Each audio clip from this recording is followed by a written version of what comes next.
Hey guys, welcome to the channel. In today's video I'm going to share with you guys 3 places you guys need to check out here in Melbourne.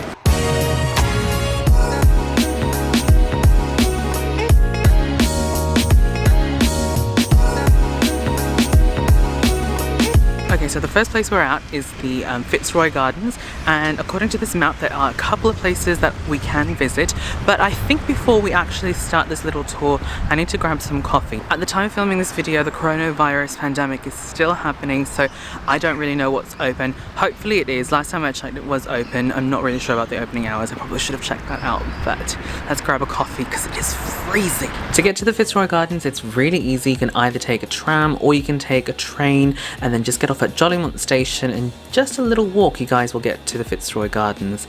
Now like I said, I wanted to grab a coffee before I started, so I went to the Karekare, I think that's how it's pronounced, Cafe. And if you guys are wondering, a coffee, a regular sized coffee, normally retails anywhere from 5 to 6 Australian dollars. Okay, so I've got the coffee. Right behind me is the information centre. Unfortunately it's closed at the moment, obviously because of what's happening. Now I just kind of have to figure out where I need to go.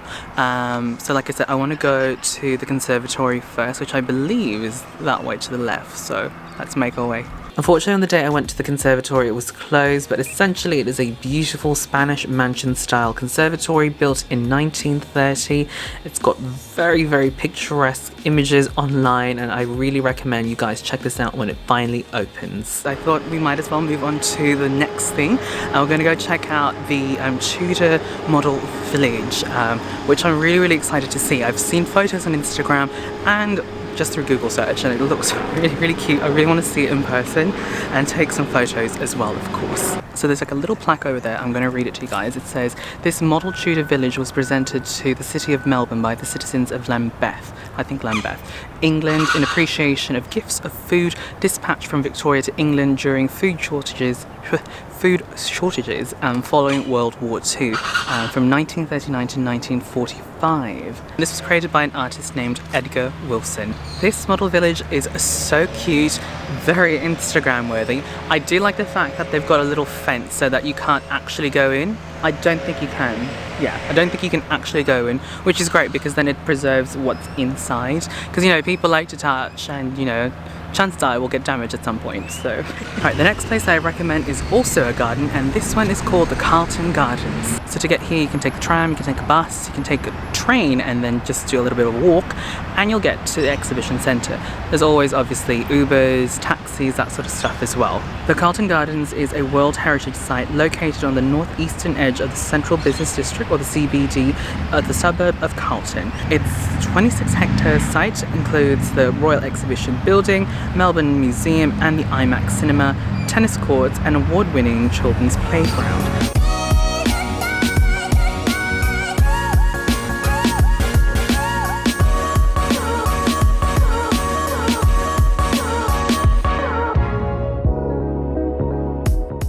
We've got the Melbourne Museum, which is a natural and cultural history museum located in the Carlton Gardens. Now this is located adjacent to the Royal Exhibition Building, so literally right next to it. And fun fact, it is also the largest museum in the Southern Hemisphere. So at the moment it's currently closed, so otherwise I would go in and show you guys a little bit more of the inside. Fun fact, if you guys are a student, I think you get in for free or you get like a very good discount. I think the last time I went here, I went with my friend Sunita and I think we ended up, I ended up paying 20. I think she's still a student at that time, so she got in for free, but still a really good deal. As you guys can see, there are some broken pillars around me. There is like a little information plaque just behind me, which I will go ahead and read to you guys. The blocks of granite are from the former colonial Mutual Life building, a lavish Americanized Renaissance building constructed in 1896 by noted Melbourne builder David Mitchell, who has also built the Royal Exhibition Building. Grey granite quarried at the Harcourt near Castlemaine was used for the building's shell. Pink granite from the Cape Woolamai on Phillip Island, I can't pronounce that, formed a portico at the majestic main entrance. The 7-storey CLM building stood proudly on the corner of Collins and Elizabeth Streets from 1896 until it was demolished in 1960. Okay, so that's pretty much all I wanted to show you guys here at the gardens. Now I'm going to make my way into the CBD, which is the Central Business District, or downtown for those of you guys that live in North America. Chinatown is an ethnic enclave in the Central Business District. Centered at the eastern end of Little Burke Street, it extends between corners of Swanston and Spring Street. And don't be fooled by the name Chinatown. You will find other cuisines available at Chinatown, like for example Thai, Korean and Japanese. I love coming to Chinatown just because, like I said, there's a variety of cuisines available here, and also prices will vary depending on where you go. Obviously you've got some, let's say, fancier fine dining, I suppose, kind of restaurants available here, and then you also have like the really inexpensive like student price buffet, unlimited kind of stuff as well available here. And then obviously while you're here, there's also like Asian supermarkets as well, so if you guys like your Asian food, this is definitely the place to go check out. Before I wrap up the video, I thought I would check out one of these bubble tea places. It's called Gotcha Tea. It's so amazing, and unfortunately they can't really have people sitting inside, but that's okay.